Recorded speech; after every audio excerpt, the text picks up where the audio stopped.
السلام في أماني شيخنا الله ربي ارحمه ربي روحنا يا ربنا مع السلام في أماني شيخنا الله ربي ارحمه بروحنا يا ربنا يا بدرات منها كل كمال. Assalamualaikum warahmatullahi wabarakatuh. Waalaikumsalam warahmatullahi wabarakatuh. Alhamdulillahi rabbil alamin wa bihi nasta'in wa ala umuri dunya waddin. Wassalatu wassalamu ala sayyidil anbiya'i wal mursalin wa ala alihi wa ashabihi ajma'in. Rabbi shrah li sadri wa yassir li amri wahlul 'uqdatam min lisani yafqahu qawli, amma ba'du. Ibu-ibu jamaah pengajian Al-Jamiatu yang dirahmati Allah Subhanahu wa taala. Kali ini saya ingin membahas tentang sebuah kitab, dan kitab ini biasanya itu sudah dipelajari oleh Ibu Misbah Hanum, namanya Fathul Qarib Mujib, syarah dari kitab Takrib. Isinya memang rendah-rendah, tapi itu biasa kita gunakan sehari-hari. Bismillahirrahmanirrahim. Kitabut Taharah, kitab bersuci. Al-miyahu allati yajuzu biha tathiru sab'u miyahin. Air yang bisa dipakai untuk bersuci itu ada 7 macam. Ma'us samai, air yang dari langit. Wa ma'ul bahri, air laut. Wa ma'un nahri, air sungai. Wa ma'ul bi'ri, air sumur. Wa ma'ul aini, air mata air. Wa ma'us salji, air es. Wa ma'ul baradi, air embun. Summal miyahu ala arba'ati aksamin. Kemudian air itu dibagi menjadi 4. Tahirun mutahirun ghairu makruhin, air yang suci dan mensucikan tapi tidak makruh dipakai untuk bersuci. Wawal ma'ul mutlak, air itu namanya air mutlak. Wa tahirun mutahirun makruhun wa ma'ul musammas, air yang suci dan mensucikan tapi kalau dipakai hukumnya makruh. Apa itu? Wa huwa ma'ul musammah, yaitu air musammas. Wa tahirun ghairu mutahirin wa huwa ma'ul musta'mal, ada juga air yang suci tetapi tidak mensucikan, yaitu air mustakmal. Wal mutaghayyiru bima khalatahu minat taharati, atau air yang bercampur bima khalatahu minat tahirati, yang bercampur dengan sesuatu yang suci. Dan yang keempat, wa ma'un najisun, air yang najis. Apa air najis itu? Wa huwa alladzi halat fihi najasatun, yang kemasukan najis. Wa huwa dunal kullataini, airnya itu kurang dari 2 kolah. Au kana kullataini fataghayyara, atau kalau airnya itu sudah 2 kolah, kemasukan najis berubah. Wal kullatani, berapa 2 kolah itu? Wal kullatani khamsumi'ati ritlin, 2 kolah itu adalah 500 ritel Baghdadi, ritel Baghdad takriban fil asah, kira-kira begitu. Baik, ibu-ibu yang dirahmati Allah Subhanahu wa taala, yang pertama kita bahas adalah Kitabu Ahkamit Thaharah. Kitab, apa yang dimaksud dengan kitab di sini? Kitab di sini adalah kumpulan daripada bab. Lalu apa itu bab? Bab itu adalah kumpulan daripada far'un atau cabang. Lalu apa itu far'un? Far'un itu adalah penjelasan daripada bab. Lalu apa itu bab? Bab itu adalah penjelasan daripada kitab. Itu kalau ngurutnya dari atas ke bawah. Yang kedua, ahkam. Ahkam itu jamak daripada hukmun, artinya hukum-hukum. Jadi kalau Kitabu Ahkam berarti kitab hukum-hukum. Kemudian Toharoh, at-toharoti, apa itu toharoh? Toharoh itu bahasa lainnya adalah an-nadzafah. An-nadzafah itu artinya bersih-bersih. Kalau orang bertoharoh berarti dia bersih-bersih. Secara syariat atau secara syar'i itu adalah fi'lun ma tustabahu bisolah. Yang namanya toharoh itu adalah perbuatan yang dengan perbuatan itu boleh melakukan sholat. Jadi kalau belum toharoh belum boleh sholat. Ibu jangan sholat kalau belum toharoh, artinya bersuci. Belum bersuci langsung sholat, nggak boleh. Bangun tidur karena dingin langsung ambil telekung terus tegak bentang sejadah sholat. Jangan seperti itu. Itu nggak sah sholatnya. Maka orang yang sholat itu syaratnya adalah harus bersuci. Makanya dikatakan bersuci itu adalah fi'lun matus tabahu bisolah. Perbuatan yang membolehkan dengan perbuatan itu melakukan sholat. Lalu toharah itu apa? Apa saja toharah itu? Di dalam penjelasan Fathul Qorib Mujib ini disebutkan ai min wudu'in. Toharoh itu diantaranya adalah wudhu. Tidak hanya satu toharoh itu. Toharoh itu diantaranya adalah wudhu. Wa ghuslin mandi. Wa tayammumin tayammum. Wa izalatin najasati menghilangkan najis. Jadi ada 4 toharoh itu. Wudhu, mandi, tayammum, menghilangkan najis. Ada 4 nih. Jangan sholat kalau belum wudhu. Kalau jinabat, jangan sholat kalau belum mandi. Tadi malam habis disenggol oleh suami, pagi-pagi harus mandi. Jangan langsung wudhu terus sholat, nggak boleh. Karena sudah disenggol oleh suami. Senggol dalam tanda kutip ya, jangan nanti terus senggolan setiap disenggol mandi. Setiap senggol mandi. Disenggol dalam tanda kutip, ibu-ibu sudah tahu semua, nggak usah saya jelaskan. Kemudian yang ketiga itu tayamum. Kapan itu kita harus tayamum? Kalau tidak ada air, itu pertama. Kalau tidak ada air, kalaupun ada air, kita nggak boleh tersentuh air atau tidak boleh terkena air. Kalau terkena air tambah parah sakitnya. Maka kalau yang seperti itu kita boleh tayamum. Jadi tayamum itu ada 2 kemungkinan. Karena tidak ada air, karena sulit mencari air, dan karena tidak boleh terkena air. Itu tayamum. Kemudian yang keempat, izalatin najasati, menghilangkan najis. Jangan sholat kalau di badan kita, maksudnya di badan bagian luar, itu masih ada najis. Kalau kita pengen membersihkan badan kita dari najis, tidak bisa. Karena di dalam perut kita ini banyak kali najisnya. Banyak najisnya, ada najis berupa persiapan di kantong kemih, ada juga najis habis sisa-sisa makan kemarin yang paginya biasanya dibuang. Itu semua ada di dalam itu. Sebelum keluar itu tidak najis, tapi kalau udah keluar baru najis. Jangan, waduh, aku nggak bisa sholat, kenapa? Di dalam perutku masih ada tai. Nah, yang seperti itu nggak sholat nanti. Nggak sholat. Kenapa? Karena ketika masih ada di dalam itu belum najis. Umpamanya begini, ibu punya botol ibu ditutup rapat, taruhlah semacam botol minyak kayu putih yang agak besar. Kemudian di dalam botol itu ada ditumpuk di situ misalnya tai kucing. Tai kucing kan najis. Kemudian botol itu ditutup setelah di dalamnya itu ada tai kucing. Ketika botol itu di luarnya besi, ibu sholat, setelah waktu sholat itu ibu kantongi botol itu. Berarti kan membawa najis. Selama dia belum keluar dari botol itu tidak najis. Ini diumpamakan seperti Abu Hurairah, dia waktu sholat itu membawa kucing. Namanya Abu Hurairah. Abu Hurairah itu orang yang paling seneng dengan kucing. Sholat itu di kantong jubahnya, kantong apa namanya, baju gamisnya itu ada kucing di situ, dikantongi kucing. Ya seperti ibu-ibu lah yang suka kucing Anggora gitu kan.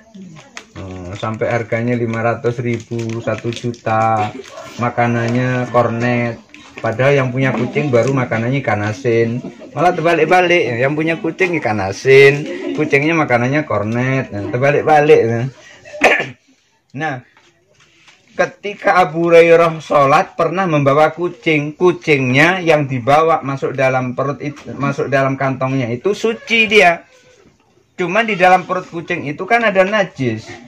Hanya saja tidak keluar najisnya selama dia tidak kencing, tidak berak, maka tetap sah sholatnya. Maka kalau ada di dalam badan kita atau di badan kita masih ada najis, mau sholat harus dibuang najisnya. Di tempat kita sholat di situ ada najis, jangan sholat ketika kita sujud di situ ada najis. Kemudian badan kita kan pakai baju kita jangan sampai terkena najis. Maka yang namanya toharoh itu ada 4 tadi. Yang pertama wudhu, yang kedua mandi, yang ketiga tayamum, yang keempat menghilangkan najis. Jadi al wudhu'u wal ghuslu wa tayammumu wa izalatun najasah ini disebut dengan toharoh. Jadi bersuci itu tidak hanya berwudu. Amma toharotu bil dhammi dibaca dengan at-tuharoh. Wa amma tuharotu bil dhammi, adapun tuharoh dengan dibaca dhammah toknya, fa ismu libaqiyatil ma'i, itu namanya, itu nama sisa air. Sisa air yang dipakai untuk bersuci itu tadi. Walamma kanal ma'u alatun litaharati, ketika air itu merupakan alat untuk bersuci, istadradal musannifu li anwa'il miyahi faqala. Musannif itu apa, Bu? Musannif itu pengarang. Kalau orang tukang ngarang-ngarang itu bukan musannif, dia ngarang-ngarang. Ditanya dari mana? Dakdo, ngarang-ngarang itu bukan musannif itu. Musannif itu adalah pengarang buku. Yang ngarang buku, yang nyusun kitab itu namanya musannif. Ketika air itu menjadi alat untuk bersuci, musannif dalam hal ini adalah Abu Suja yang mengarang kitab ini atau yang menyusun kitab Takrib. Abu Suja itu menjelaskan tentang air sebagai alat untuk berwudu tadi. Li anwa'il miyahi, apa yang dijelaskan? Macam-macam air itu. Kemudian ini diperjelas. Abu Suja itu siapa? Abu Suja itu namanya adalah Ahmad bin Husain bin Ahmad. Itu namanya. Kemudian dia nama terkenalnya namanya Abu Suja. Nah, jadi begitu. Misalnya Ibu Misbah Hanum itu nama aslinya, terkenalnya adalah Maepa gitu, macam itu kira-kira gitu. Nah, jadi namanya itu ada gelarnya. Nama aslinya Ahmad bin Husain bin Ahmad. Biasa dikenal orang, dipanggil orang dengan Abu Suja. Atau nama lainnya adalah Syihabuddin. Namanya adalah Syihabuddin Abu Thayyib Al-Asfahani. Itu namanya. Kemudian disarah atau dijelaskan yang telah diucapkan oleh Abu Suja itu dijelaskan lagi oleh seorang alim, seorang ulama namanya Muhammad bin Qasim. Muhammad bin Qasim bin Muhammad bin Muhammad. Oh, itu ya. Anaknya namanya Muhammad, bapaknya juga Muhammad. Makanya namanya Ibnu Muhammad. Muhammad bin Muhammad. Muhammad bin Qasim bin Muhammad bin Muhammad yang sering dikenal dengan namanya Ibnu Qasim itu menjelaskan tentang hal ini. Faqala, beliau menyampaikan, al-miyahu allati yajuzu ayasihu at-tadhhiru biasab umiyahin. Air yang boleh dipakai untuk berwudu atau yang sah dipakai untuk berwudu itu ada 7 macam air. Apa 7 macam air itu? Pertama, ma'us sama'i. Ma'us sama'i itu air langit. Maksudnya air langit itu adalah ai an-nazilu minha, yang turun dari langit. Apa yang turun dari langit? ma'ul mator, air hujan. Tidak ada air yang turun dari langit kecuali air hujan. Air yang turun dari langit namanya air hujan. Air yang turun dari mata namanya air mata. Habis nangis itu turun dari mata, itu bukan air hujan itu. Walaupun orang biasa menyebut wah akan hujan nih, maksudnya orang itu akan nangis. Jangan diteruskan ngomongnya, nanti jadi hujan beneran. Itu namanya majas, itu namanya. Yang kedua, wama'ul bahri, air laut. Apa itu air laut? Yang dimaksud air laut itu adalah al-mil, air yang rasanya asin. Itu air laut itu rasanya asin. Maksudnya begitu. Yang dimaksud dengan air laut adalah air yang rasanya asin. Tahu dari mana air laut itu rasanya asin? Jadi dicicip sedikit gitu. Sudah pernah ke laut kan? Ada yang sudah, ada yang belum.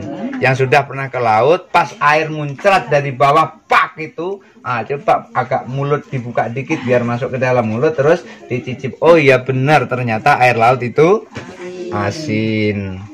Wama'un nahri, air sungai. Air sungai itu apa maksudnya? Al-khulwi, air yang tawar, asin tidak, manis tidak. Pokoknya nggak ada rasanya, namanya air tawar. Air tawar tuh ya seperti inilah, seperti ini air tawar. Coba dicicip. Nah kan, tawar, nggak ada manis ini, nggak ada manis ini. Ini tawar, ini namanya air tawar, nggak ada manis. Dicicip.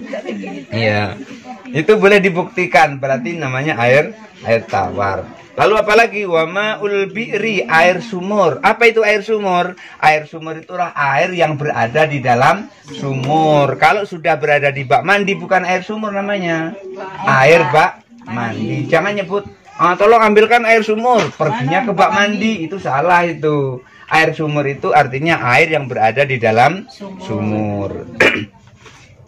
Wama'us salji, kelewat. Wama'ul aini, air mata air. Air mata air itu adalah air sumber. Air sumber itu dia ngalir terus tapi belum ketampung. Kalau udah ketampung bisa di dalam sumber itu tadi. Air nyumber terus, ngalir terus. Seperti kalau di Padang itu saya pernah melihat ada air itu turun dari gunung. Itu namanya air sumber. Itu kecil dia tapi ngalir terus, sedikit tapi ngalir terus. Wama'us salji, air es. Air es tahu kan es? Buka kulkas di freezer itu ada esnya itu. Nah itu air es yang dingin itu. Wama'ul bardi, atau dan air embun. Jadi 7 macam air ini boleh dipakai untuk berwudu. Mau wudu pakai air hujan, pas lagi hujan langsung nampung begitu wudu, boleh, sah wudunya.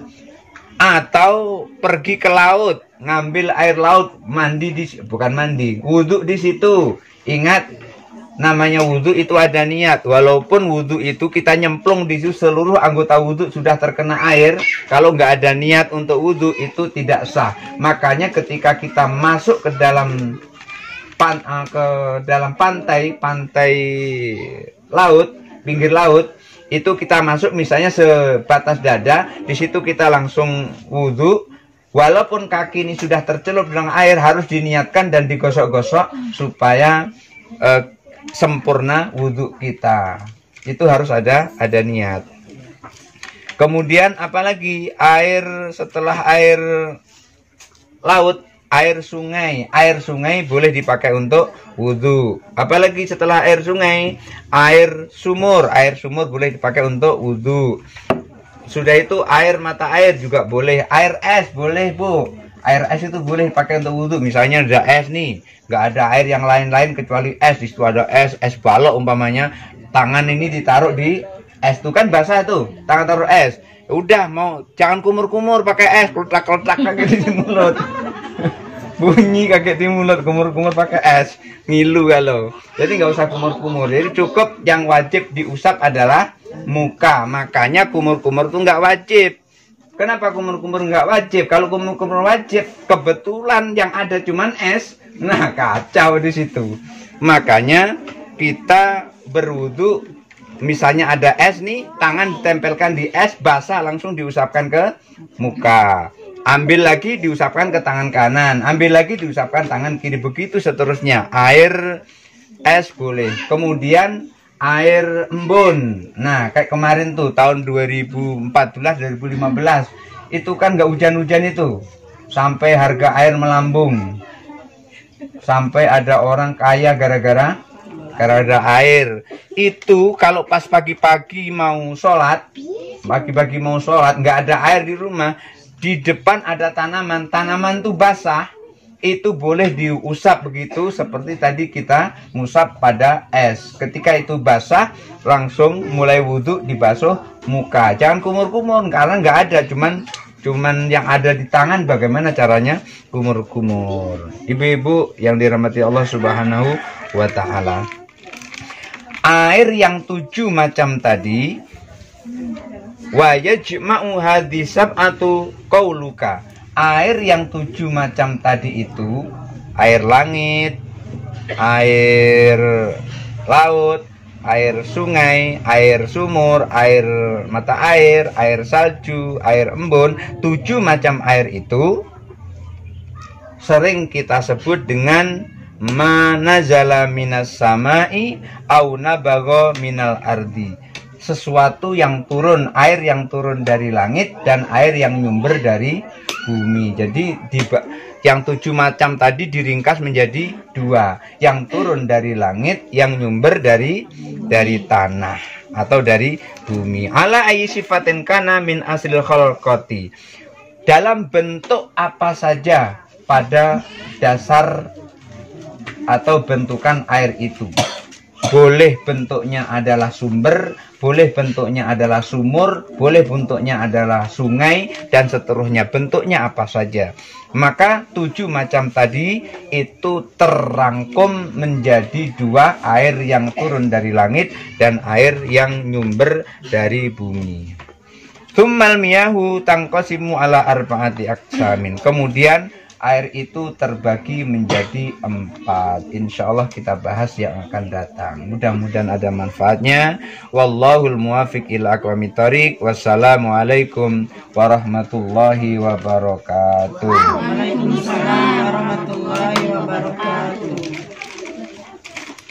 Demikianlah acara kita pada hari ini. Saya sebagai protokol mohon maaf apabila ada dalam terdapat kesalahan, dan saya akhiri dengan wabillahi taufiq walhidayah. Wassalamualaikum warahmatullahi wabarakatuh. Waalaikumsalam warahmatullahi wabarakatuh.